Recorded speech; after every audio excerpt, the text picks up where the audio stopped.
Well, Abandofbrothers, it came about in the mid-noughties. That was when the ideas were brewing, and probably longer before then.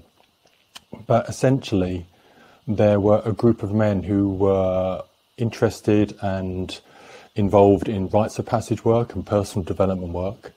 And that was through the conduit of an organisation called the Mankind Project, which offers initiative experiences for men. It's done so for the last 40, 50 years, I think. And they had done their work and were pretty sorted from what I hear. They sort of looked at each other and said, well, what's next? Where do we go from here? And began to ask themselves, so, you know, what's needed? What's needed in our society? And then they saw something which I think at the same time caught their eye, but also just seemed quite an impossible task. And that was the plight of some of the young men in our communities, in our societies, and especially those who were deeply involved in crime, in self-destructive behaviours. And they asked themselves the question, well, what would it be to begin to reclaim our social responsibility for stewarding the transition of our young men or young boys into healthy adulthood? What would it? And let's start with the ones which is going to be the most difficult and the ones where it's really, really needed. Hi, I'm Naomi Murphy, and this is the Locked Up Living podcast, where we talk with a wide range of people about harsh aspects of institutional life. We also explore some of the ways to overcome them and to grow and develop. I'm David Jones. So join us every Wednesday morning, 6 o'clock UK time, for a fresh podcast. So today we're meeting with James Wong, who's Chief Development Officer and Finance Officer of Abandofbrothers. He's accountable for creating sustainable fundraising avenues and revenue streams in realising Abandofbrothers' mission. James believes in laying down healthy foundations for our future generations. After many years of feeling frustration and desperation in his efforts, he's found new hope, meaning and personal potency by coming together in community to share the responsibility of supporting some of the most troubled young men in our society. Welcome, James. Very good to see you. Yeah, thank you, David, and thank you for the intro there. Yeah, I was just hearing that and thinking, oh, does that still ring true? And it does. So it's actually good to hear that read back to me. Thank you. Hi, James. Really pleased to get the chance to have a proper conversation with you today. Can you tell us something about the Abandofbrothers? How did it come about? Yeah. Well, Abandofbrothers, it came about in the mid-noughties. That was when the ideas were brewing, and probably longer before then. But essentially, there were a group of men who were interested and involved in rites of passage work and personal development work. And that was through the conduit of an organisation called the Mankind Project, which offers initiative experiences for men. It's done so for the last 40, 50 years, I think. And they had done their work and were pretty sorted from what I hear. So most of those I say key elements around relationships, around childhood trauma, relationship with parents, etc. They were, you know, pretty much sorted. And so they sort of looked at each other and said, well, what's next? Where do we go from here? You know, they've all done their work. It was like, what's the next thing for, I guess, potent and developed men like us? So they did a 180 an about turn. They used to sort of meet in circles and looked out into society and began to ask themselves, so, you know, what's needed? What's needed in our society? And first of all, they were mulling the idea of supporting the older generations, the older people in the society. And then they saw something which I think at the same time caught their eye, but also just seemed quite an impossible task. And that was the plight of some of the young men in our communities, in our societies, and especially those who were deeply involved in crime, in self-destructive behaviours. And they asked themselves the question, well, what would it be to begin to reclaim our social responsibility for stewarding the transition of our young men or young boys into healthy adulthood? What would it? And let's start with the ones which is going to be the most difficult and the ones where it's really, really needed. So it was a huge challenge. And so that's what we did back then. And we started off, and I think in 2009, we ran our first Rites of Passage programme. And it's gone from there. So that was the initial conception. And it's probably, actually, you know, if I may, I'd just like to talk about what came before that, because at Abandofbrothers we're all about sort of honouring and acknowledging where some of the wisdom, the knowledge, the impetus for this came from. So our roots go further back than the Mankind Project. They're rooted in the mythopoetic men's movement of the 1970s. So people like Robert Bly, Michael Mead, Martin Prechtel, who were looking to bring back some form of initiation to help men grow up and become the sort of men that our communities need. And even before then, they based some of their work on some of the community-led rites of passage work it's mainly from America, who picked this up again. Blumenkrantz and Goldstein did some good work around rites of passage in the community. And it also goes back to other people who'd spent their life studying rites of passage, back to Arnold van Gennep, who was a Flemish anthropologist, and that was in 1909. And before then, it's sort of scattered remains and remnants of what we know around rites of passage in intact cultures, and not just for European or the American one, but also looking around the world for inspiration. So that's sort of where our roots go, in a way, in an attempt to connect with what is largely lost to us in the Western societies, a connection to the roots of a culturally held rites of passage for our young people, for our young men. That's really interesting, James. Do you think that America's been so influential there because of the having an indigenous population, where rites of passage were quite a key part of that, in a way that perhaps some of the other European countries perhaps don't have in such an obvious living heritage? That could be. I haven't actually read that specifically or heard that from any of the Americans that I know, but it seems likely with the occurrence of that happening in the last 300-400 years, or even ongoing today, the cultural tension around Indigenous First Nation people. But I think also it's probably to do with the can-do pioneering spirit of the Americans, I think. Who seem to be good at pioneering in these sort of areas, in business, in social technologies, and other areas. And it could also be to do with, you know, the Americans, they are, and some of them might disagree, but they're essentially refugees. They fled Europe. And it wasn't because things were good here that they went. They went because things weren't going so well, and that's why they went. So they broke away, in a way, and lost many of their older people on the journey on the way over, which would have in turn, it would have left them sort of even more poverty stricken when it came to a connection to what was, or what was being handed down. And in a way, they've come to reinvent themselves. Americans are sometimes seen as sort of teenage in spirit, can do, and wanting to test and try and sort of set their own agenda.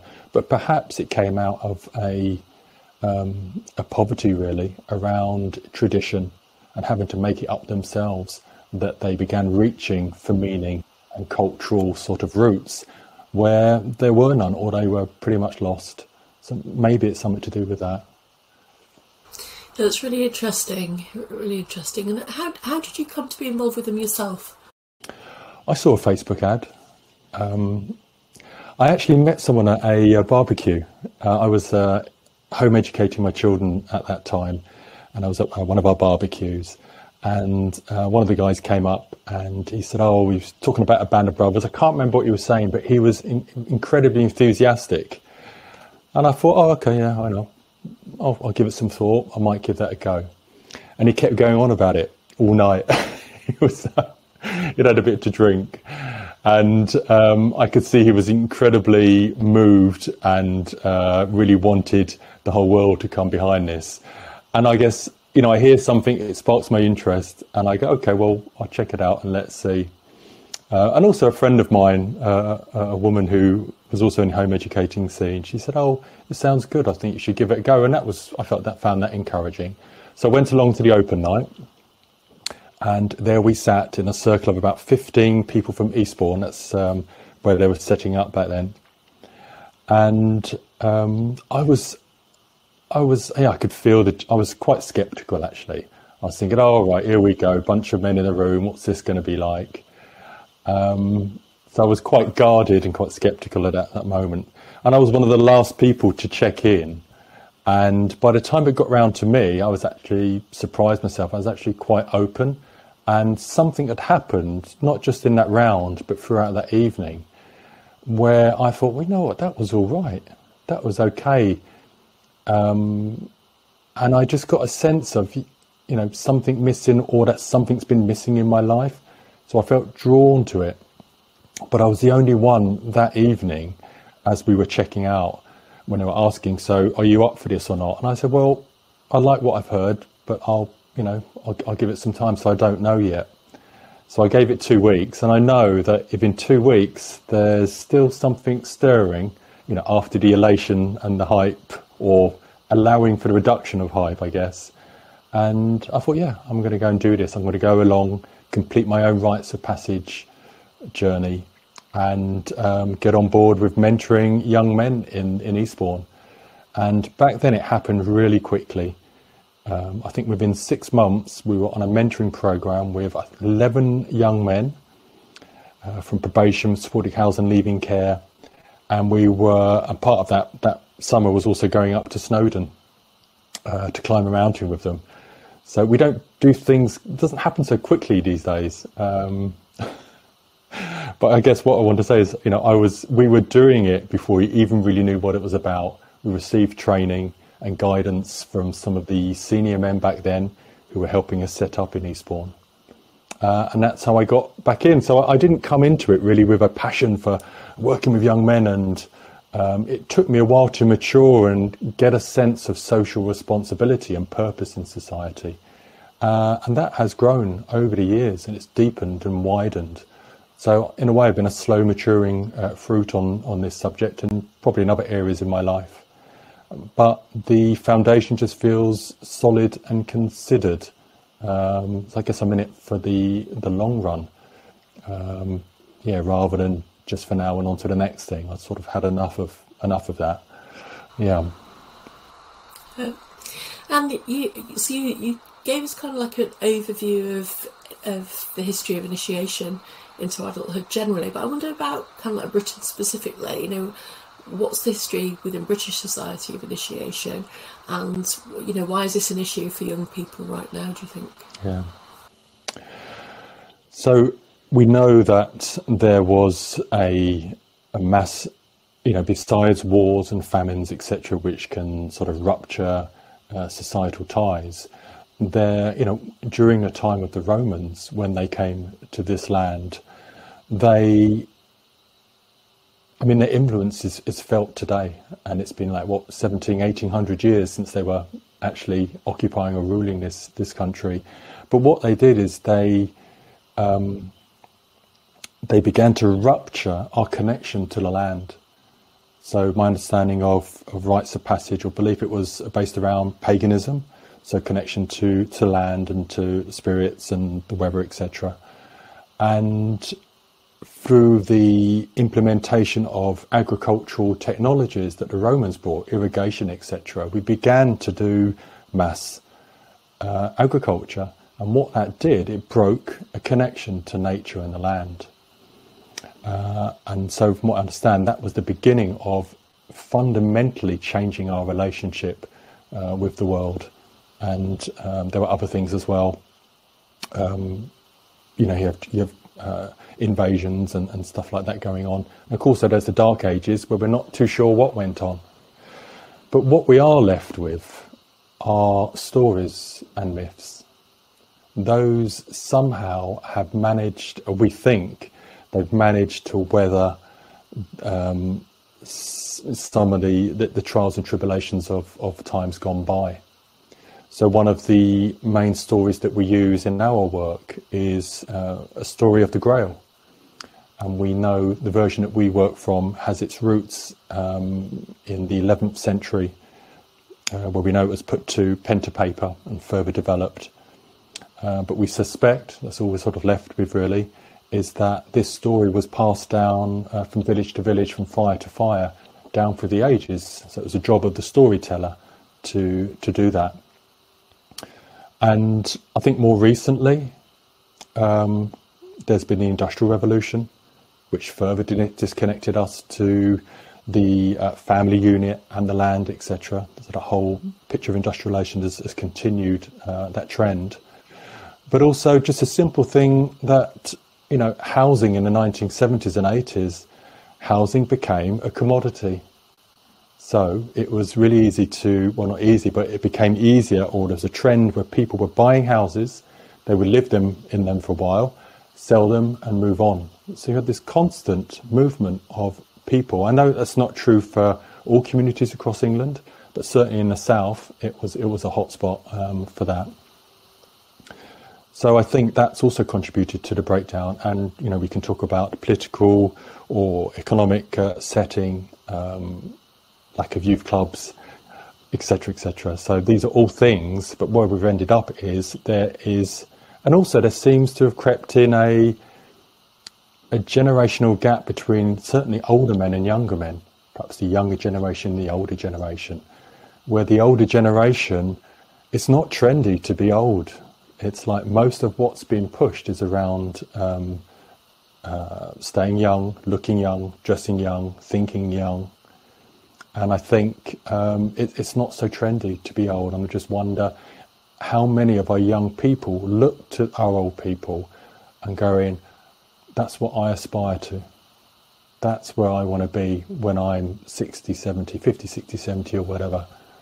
I wonder if any, or just what they think about that, Yeah, you're touching on something really interesting there, aren't you, about our society's attitude towards ageing and a lack of sort of respect or an appreciation of the wisdom that comes with people being older, but certainly ageing seeming to be something to be put off as long as possible rather than embraced and relaxed into.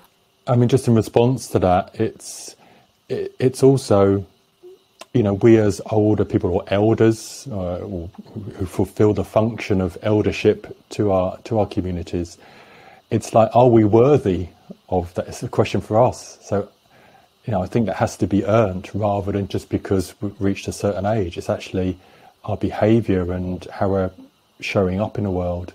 Is that something which invites, actually, where people go, yeah, you showed me something, and that gives me a bit of a compass around where I want to be heading to and want to sort of give that gift back or something similar, because I think what's needed in the world changes with the times. It's like there is no one, definition of man or women or qualities that we need. I think it just changes. It's like it's a response to the troubles, if you like, of the time, the needs of the time. Yeah, I also find that perspective very interesting, because I think there's certainly my experience of older people when I was much younger was associating them with a lot of bigotry, and so it's hard then to be respectful or see some of the wisdom that they might also have. And you're right, there's something about making a contribution in a way that I think does offer something of value to younger people, isn't there? I think if they see us taking responsibility in some sort of way, I think that that inspires them and perhaps makes the future for them look a little less bleak or impossible. I was wondering, James, sorry, I was thinking about something you said earlier, and I get very interested in what snags people's interest. So I wasn't clear quite how you got involved with the organisation. You mentioned the barbecue and the garrulous friend that you met. But what was it about that? And what was it about that encouraged you to go to that first meeting? I think it was just, I don't know, I didn't really understand or know much about rites of passage or mentoring back then. But it was that first encounter with a group of men where, you know, up until then, and probably since in some way, you know, I'm working on that, I had a deep mistrust of men. Men were competition for partners, for money, for jobs, for status, you name it. And I never really let other men to get close to them. And I'd certainly never had an experience, I guess, or a collateral of experiences of being cared for or valued by. And perhaps I wasn't able to offer that myself. I just saw them as threats, really. So in that moment where a number of men let their guard down, and I did a little bit, and I was quite cautious, that was quite a relief. It was quite a relief. And it seemed like an adventure as part of the hero's journey, which is part of initiation. Campbell talks about it, and Jeanette talks about it, Blumenkrantz and Goldstein. They talk about a time when someone hears the call. It's like the call to adventure. So there was something in that moment, and I saw that in other men. Also the men leading it, I was quite impressed with, and thought, wow, these men are holding themselves in a way that, one, I appreciate. It's something a little bit edgy and scary for me as well, but I'm curious. I want to, if they're involved, I'd be up for that. So it was in that, I think that was the seed, and the rest was just sort of data and just understanding like what was going on. But it was an adventure. There was a bit of recklessness in it, really. Oh, I'm just going to go along. It sounds like it'd be all right. I'm up for a challenge. I can do this. And there was no, and I thought, well, if I don't like it, I just won't do it. I won't mentor young men. But I did like it. It was, and I think the Rites of Passage weekend, the initiation weekend, was a significant experience for me. So, I'd been in therapy before then. I actually trained to become a therapist after that, and I'm actually in therapy again for a year, just sorting out some other things which have been hard to budge. But something happened on that weekend which was a major shift in how I saw or experienced myself, and how I saw the world and experienced other people and myself in relationship. And the thing that stuck with me was I had a marked experience of being cared for by men. It was like, wow.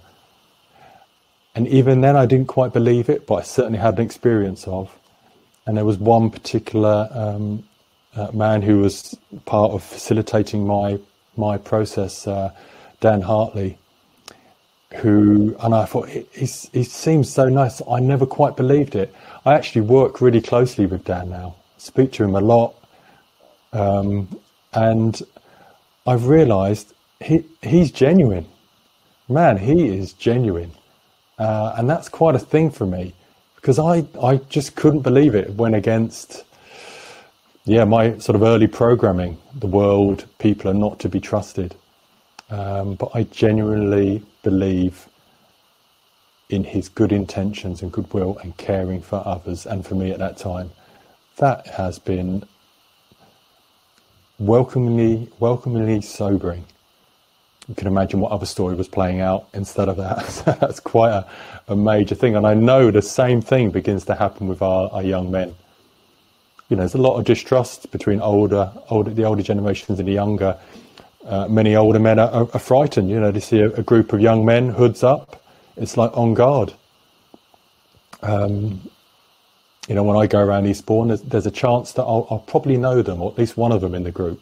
So rather than that happening, and actually with time, they've heard of Abandofbrothers if we ever get into the conversation. But it's good to walk around and just, see connections in just walking around and go, okay, how you doing? What's up? How you getting on? Yeah. Thank you. That's very helpful. I agree with you that I as a man can be quite wary of groups of other men. If not of actual violence, then there's an anxiety about humiliation, because men are pretty good at humiliating other men and women, of course. So I think you've given a really good description there of the kind of safety and containment that you experience, with the spice of something, as you put it, a little bit edgy and new and discovery. It was edgy. I mean, I had such a front on going up to that weekend, and right from the word go, it just dropped, and I thought, my God, this is serious. It was serious. It wasn't a penny that dropped. It was something a lot heavier than a penny, but maybe a drop in a well. But in all that stillness, it certainly landed with me. This is serious stuff, and it was. Some of the conversations or things we were doing and invited to do, and especially some of the, I guess, inner landscape sort of work, inner narrative sort of work around difficult experiences, that I since working with others, I wish had never happened, or I wish I could forget about, but just unable to, because it's sort of locked into my body. So we're talking about trauma here, or any sort of experience which left its mark. It doesn't matter what it was, it's the mark it left. So it was, I guess, just loosening up some of those, understanding how that impacted on how I was understanding the world and myself, and just begin to loosen up and be offered an alternative, like from an adult state, to go, well, this isn't happening now, so there's no need to be like that. And just seeing that whole sort of misguided, I guess it wasn't misguided, but it was definitely misguided in an adult state. As a young person, some of that stuff, needed to be in as black and white as that. But later on, when I'm struggling with intimacy, with commitment, with direction, with creativity, with emotions, there comes a sort of calling around, God, something needs to be done. I'd like to unburden and change this. And that's been part of our work. And I know we're talking, sort of rites of passage event and subsequent training and ongoing personal development that we do is, the key thing is all in service of community development. So this is a time, especially for us older men, where it's no longer about us. It is, but it's in the service of something which is beyond individual needs. It's looking outwards and being the men or the man that's needed by, in this case, by our young men who are deeply troubled, deeply in danger of criminal activity or suicide, addiction, and looking for ways to help them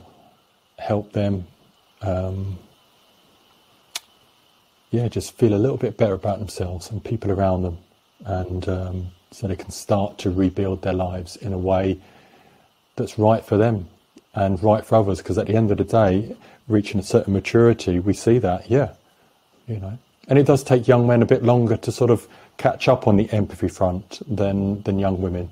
You may have, the Cadbury-sponsored research into young male brain development, prefrontal cortex, the bit that deals with empathy and compassion, and therefore understanding the impact of my actions, is not fully formed until 25, generally, whereas in women, generally, it's complete and all done by the age of 20. So it's that part which is really useful, one in empathy, but also for looking after babies, understanding what their needs are, etc. So that's why we like to catch them if we can in the under 25, while their neurology is still plastic, still or more formable than it will be a lot later. Do you think that plays a role in why? So I've not heard there may be projects for young women of this nature, but it seems like there's an appreciation that this is really important for young males. Do you think it's more important for males than females, or or is it a different need? Yeah. So I think what happens is important for both. Of course, I spent a lot of my time looking at what's right for young men, what works for young men. But there's something which happens with most young women, that doesn't happen to a man, and that is the menstrual cycle, and for some of the women, childbirth. Now, there is a visible physical change. So in a way, initiation or the rite of passage is held by the biology. So there's like something changes. I know men's voices drop and they might develop facial hair and become muscular and broaden. But in childbirth, you have all the elements of a rites of passage or an initiation. You have uncertainty, you have the risk of failure, and you have the real risk of death, which, unless a man goes to war, is not, it doesn't happen to us biologically. So in a woman and I guess maybe even a prospect of, we would have to ask the women really, but I imagine even the prospect of getting a menstrual cycle and being able to have children, it poses that whole set of, well, what happens? What's it like? What will childbirth? Will I survive? Will I make it? Will the child be okay? It's all in there. And I know you could have a father on the sidelines also being a part of that, but it's not happening to him. He is not the one who is bearing and giving birth. So in a way, I can see how that would, I imagine, if I was a woman and that was something I did, that would certainly change. I still think there needs to be initiation. And I don't know of any community-held initiatory projects or programs in the UK. There are a number of organisations that offer rites of passage for women, but they are all, as far as I know, for profit. But they don't have the community focus in the same way that Abandofbrothers does. But I still think it's important that the community or society imbues. I know in America that you have the bar mitzvahs, maybe here as well, and also there are some Latino cultures in America, Latino Americans, that also have a coming of age for the young girls.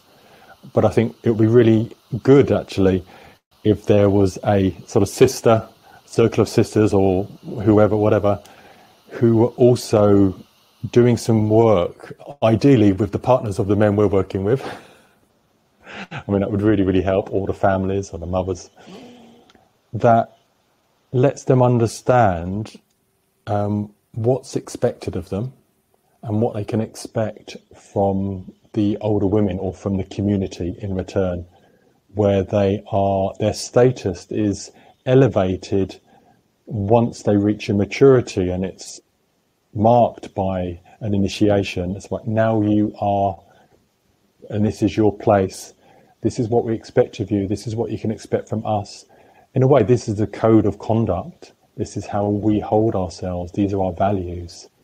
And as we know, in a pluralistic and fractured society in many ways, there are so many versions of set of values. There's corporate ones, and schools do a good job, institutions do a good job, organisations do, but something where we can find common ground to be a part of. That would be really, really good. I think it's, thank you for asking that question. I'm even more convinced it is necessary that young women in our country, and I really hope that someone will do it. If anyone out there is listening who's interested, happy to share our experiences. What we don't want to do is tell you how to do it. That is really, we think, for the women to initiate that we'll be there if you need us, but we'd like it to be yours. We don't want to meddle too much. We don't know what it's like to be a woman, for starters. We have pretty good guesses, but we don't really know. It's a great offer, thank you, James. So what kind of young men does Band of Brothers work with, and is there anyone you wouldn't work with? Yeah. So we work with anyone, and I'll give you the exceptions a bit later, but we receive referrals from probation, and that can be community probation, or they could be in prisons, sort of preparing for release, and also the IOM teams, also through leaving care and supported housing projects. Those are our three main avenues for receiving referrals, and then it falls into sort of mental health, other third sector, other charities, and after a while it's referrals from the young men where they've gone to their peers and said, oh, I think you should do this, you really need to do this. So word of mouth, really. But we like, mainly that they have, they're involved in the criminal justice system or they're at risk. And there are also always exceptions. So we usually work up to 25. We will work with young men up to the age of 30. Really going to be up for this, really wanting to change. The people we don't work with are people who are on a script, so methadone or Subutex, or crack cocaine, or heavily addicted to Class A drugs, because our weekend will be just another hit, in a way. It's just another up, and there is a pendulum. There is naturally a pendulum effect from such an event. That's why we have a 12-week mentoring program on the back of that. We also mentor 10 weeks ahead of it as well to prepare them. But so we ask them to be free of Class A drugs for 6 months before we'll consider receiving them onto our program. We also don't work with anyone who has a history of child abuse or child sex abuse offences, and that's mainly, primarily around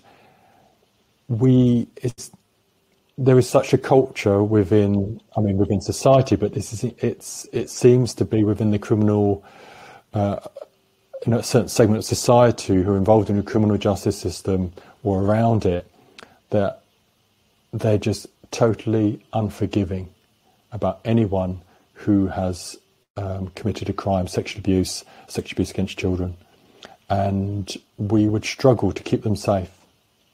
So we've had incidences where we didn't know, and it came out later, after all the vetting, the referrals, and there was a reaction we wouldn't want on a weekend or in our program. So and it's often with a heavy heart, actually. It's like, and it's difficult saying no. It's difficult saying no, and sometimes even I'm going, but surely if, and I have to be reminded, and sometimes I'm reminding others, look, this is why we don't. So those are the exceptions, yeah. Thank you. That's a very clear portrait. And what about volunteers? Is there a certain kind of person? And how do you ensure a kind of diverse range of volunteers? So the type of people who we invite, who are looking for to mentor, are men who have, the practical capacity to do so. So even right from the start off, this is 5 to 6 hours a week of volunteering. So it's the training, it's the mentoring, it's the supervision, maintaining a connection with not just with the program, but in between programs, because we have an on and off season, a way to mend the nets, if you like, so a way for their mentoring group to work on their relationships, because this is challenging work, and the men involved, they're invested in what we do, and it's emotional work, and it's not uncommon to be triggered or broadsided by some of the subject matter coming up, or the intense way we work in having a beef with someone else. So we take the time to tend to the conflict, tend to the relationships, so that when we run especially our weekends, and any young man coming into that group, that they get a sense that they're held, that there aren't any ruptures. There's always stuff going on, but as good as it gets, we look to keep things contained and solid and ready to hold the young men coming into that space. And how do we keep it diverse? Well, it's a good question. I mean, at the moment, it's really putting out the feelers. So each local community is responsible for recruiting or putting the word out, engaging older men and younger men in their communities. So that is, I don't think it's just like, here we are, this is what we do. And of course you could have some communities, you see, there's a dozen or there's 20 white faces there, can't relate to that. And sure, yet I think where our communities operate, that it's representative of who the people are in that sort of town. But what we are doing, and this is quite a pioneering project for us, is we want to design or redesign our weekend, and sort of the rough heading is 21st century man of colour. So it's a black and brown led or designed weekend that is specifically designed to initiate, i.e. meet the needs of black and brown men in a where the dominant culture is white Anglo-Saxon, so England. So that's what we've got in the pipeline. I mean, it's got a price tag of about 55 grand if anyone's interested for that conversation, and we'd like to launch that. That will be in London, and that will be really good to have that owned, led, designed by black and brown men. So it's a bit of a pioneering project, really. There are some like papers out there and projects that run in America. We can sort of have a look over the garden fence and see what's going on there, maybe having a conversation with them. Actually, and there's also some of those running in London as well. I was speaking to someone from Sparks Inside, who they have a black-led, I think, mentoring program or something like that. So yeah, there's people at home as well we can look to as well, see what works in London, which is place-specific. Look to America just to look at some of the ideas and see how they might fit for us. So I think in that way, we, I guess, when you talk about diverse, I guess I see it as keeping it relevant, really, because,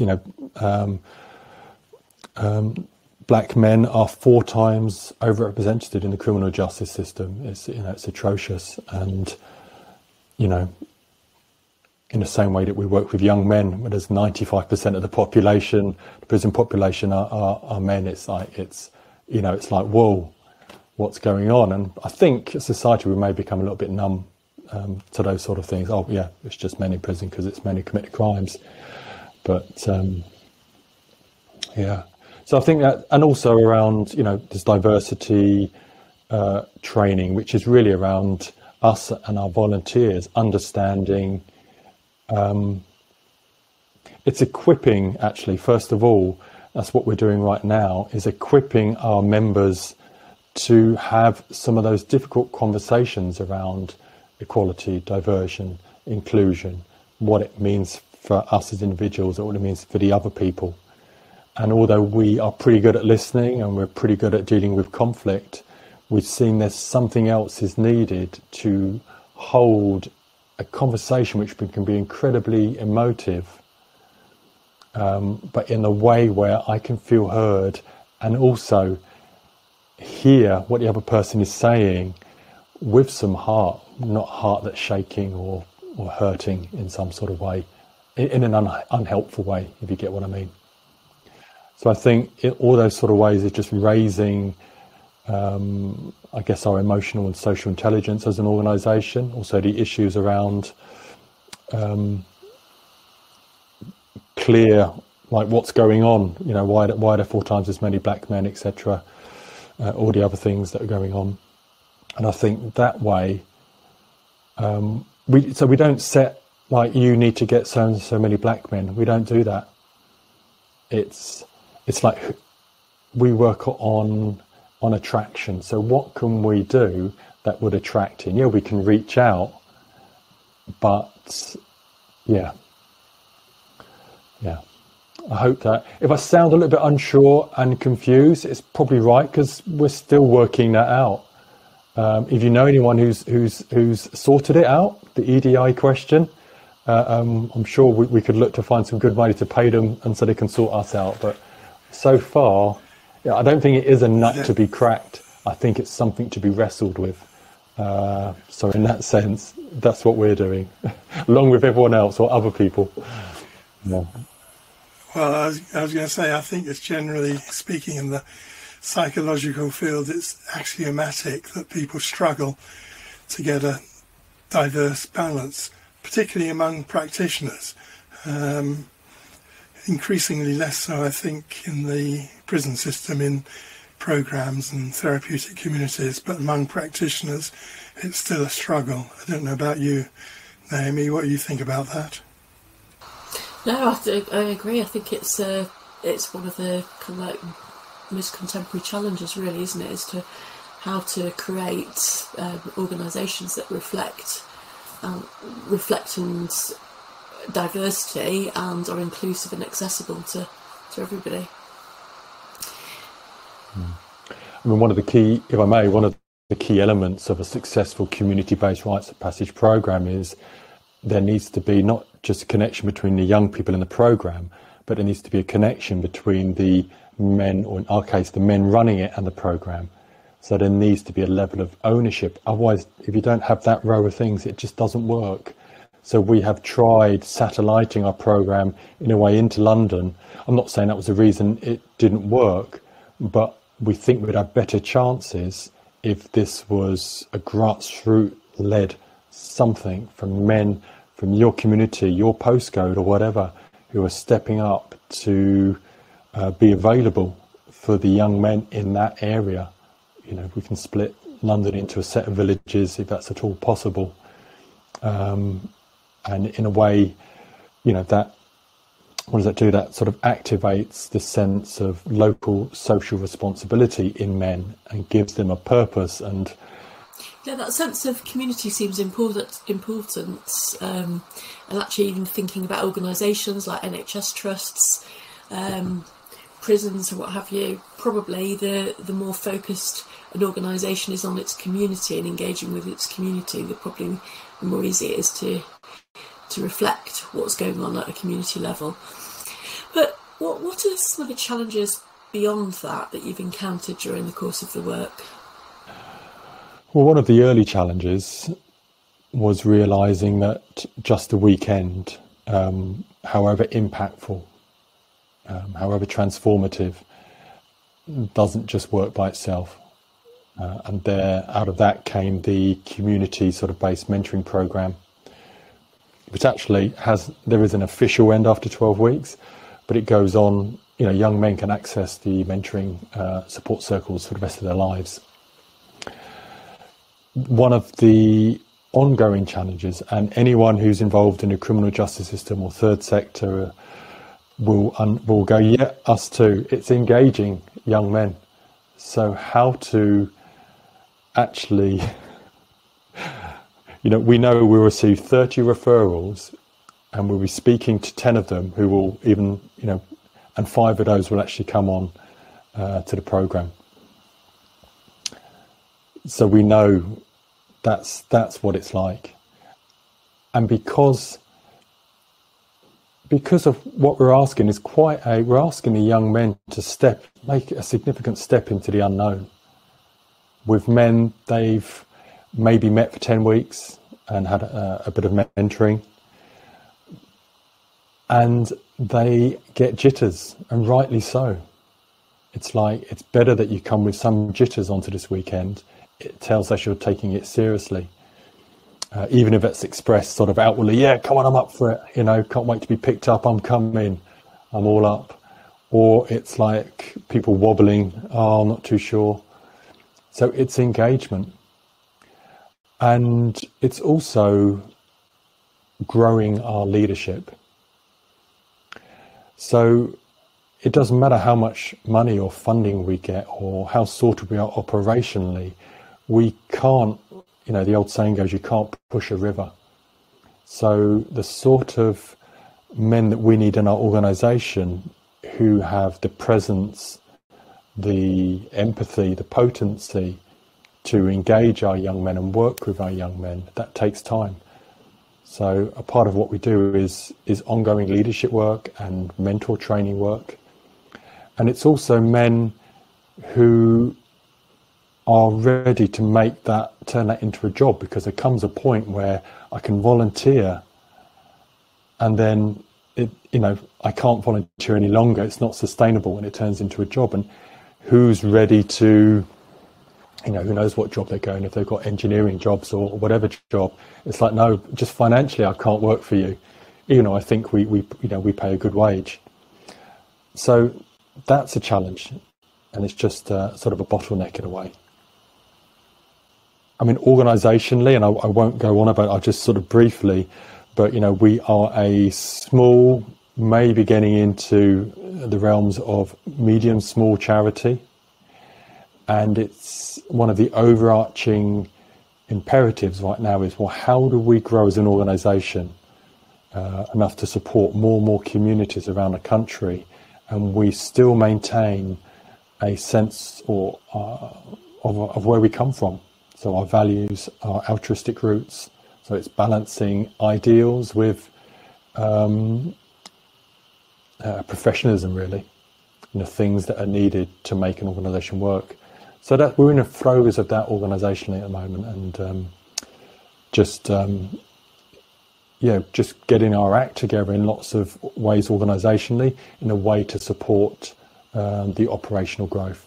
And there's a beautiful tension in there. There's a beautiful challenge in aspiring to help make that happen. Yeah, so it's that and engagement, and also I think we do incredibly well in bringing together groups of volunteers, so between 12, 20, sometimes 25 volunteers who meet up regularly, do intense work together, training. We'll spend 72 hours twice a year on one of our Rites of Passage weekends, staffing away from home without their mobile phones. That by and large, these communities stay intact.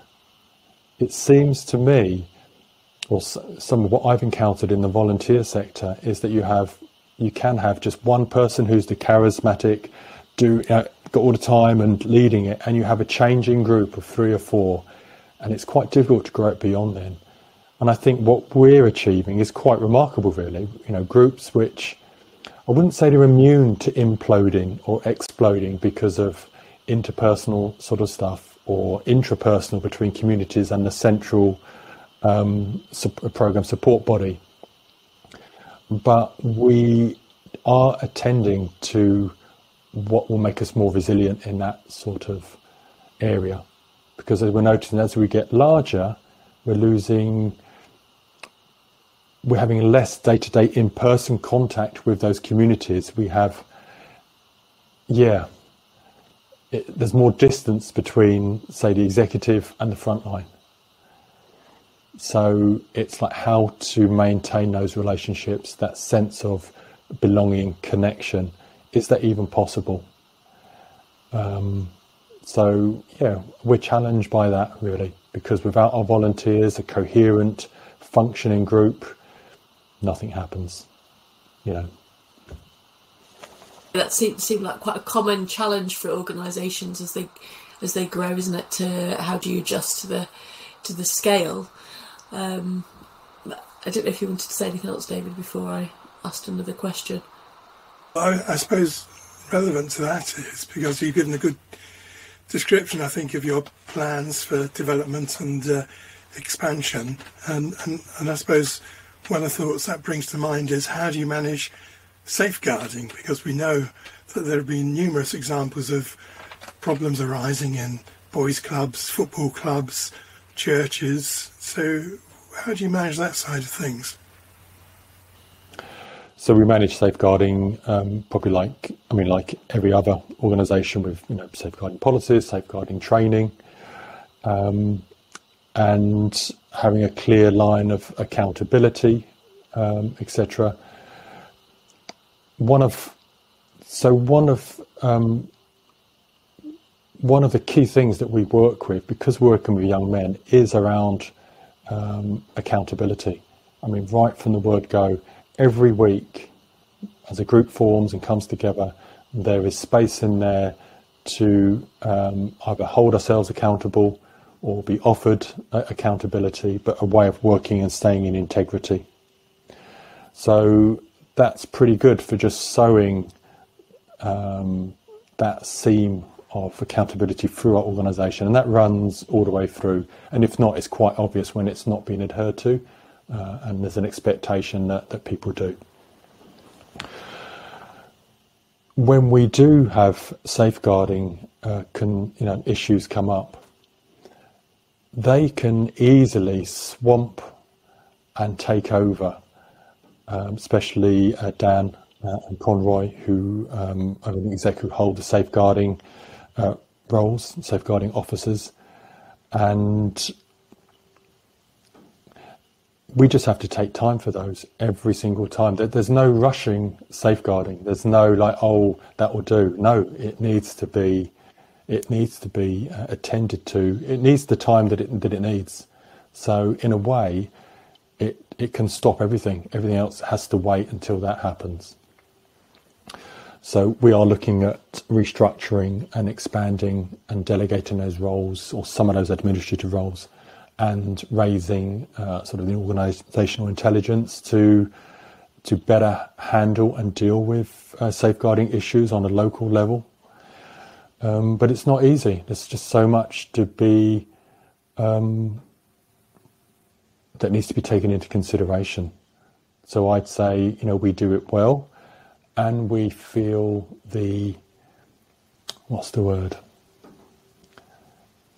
it's like having a river flowing and then someone opens up another sluice gate, and that's where we got to go. That's where our energy needs to go. So, but I think we could do better by building out, continuing to improve our safeguarding training. And hey, look, and this is risky business we're involved in. It is risky business.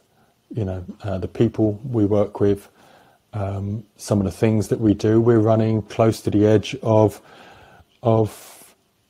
difficult things to be looking at or talking about. So it can easily become quite emotive.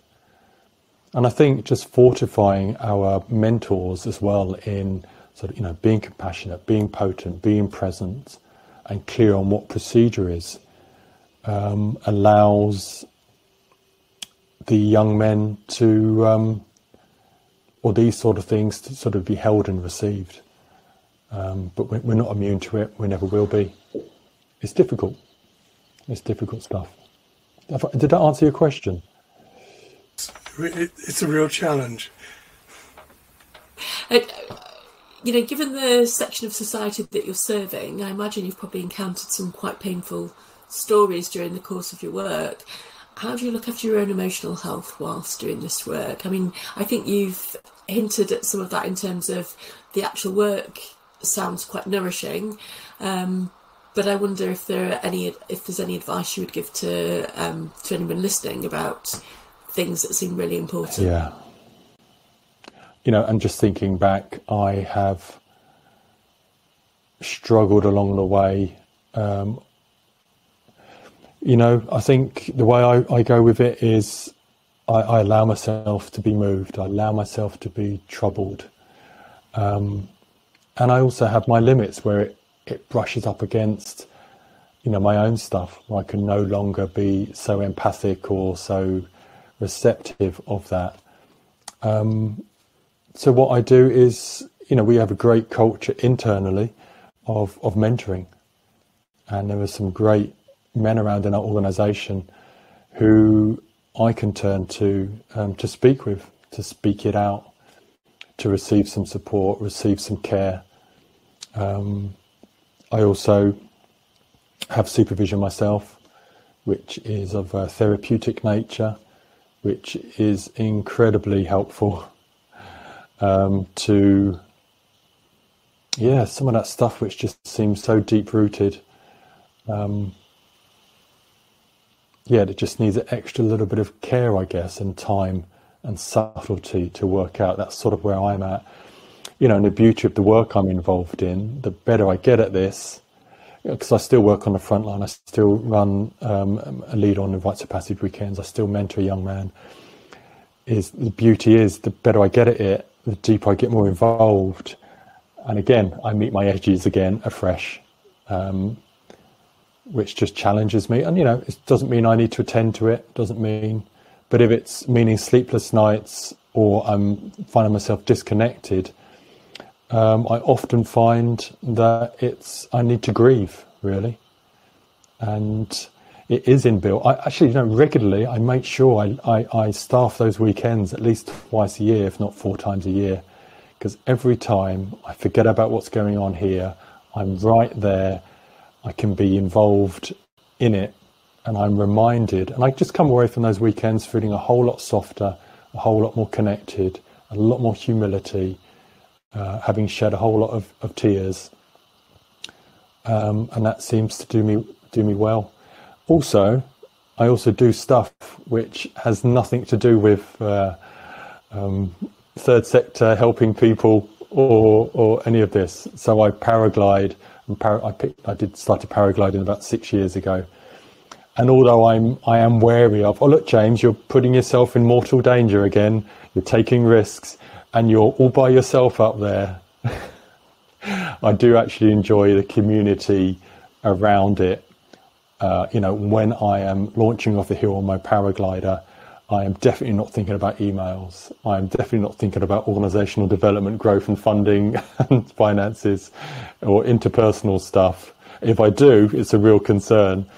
I am making sure that I am staying afloat, not falling out the sky, and enjoying myself and finding a good place to land and just generally being appreciative. I know it's pretty high octane sort of stuff, but there's also great community around it, which by and large, I know everyone has troubles, but if you can afford to paraglide, some of your certainly economic stuff, you're doing okay. It's not a poor man's sport, and you need a bit of time for it as well. So that's quite a bit of an antidote to connect with the paragliding community, fly around a bit, spend time in nature, actually reconnect with Sussex and the rest of the country and other areas. That's a great way. And going for walks and being at home and just being at home, spending time. I think I'm an extrovert who likes time by myself every now and again. And I'm really good in my own company as well. So that's how I take care of myself, I think. In a nutshell. It's a lovely answer. I really enjoyed that interview and especially appreciate your openness and honesty earlier. You could really get a sense of how powerful and moving your journey into being part of Abandofbrothers was, and could hear how transformative Abandofbrothers can actually be for the volunteers, never mind the participants who are, the people who are on the receiving end of what your charity does. So thanks very much for sharing your story with us today. I really appreciate the invite to appear on your podcast, and besides the recording and the mics and stuff all around us, I'm really appreciative of the way you've both listened and attended to what I'm saying. So you're talking about self-care at the end. That actually feels good for me to speak and to be listened to in a way that you've offered me today. So thank you both for that. Great conversation.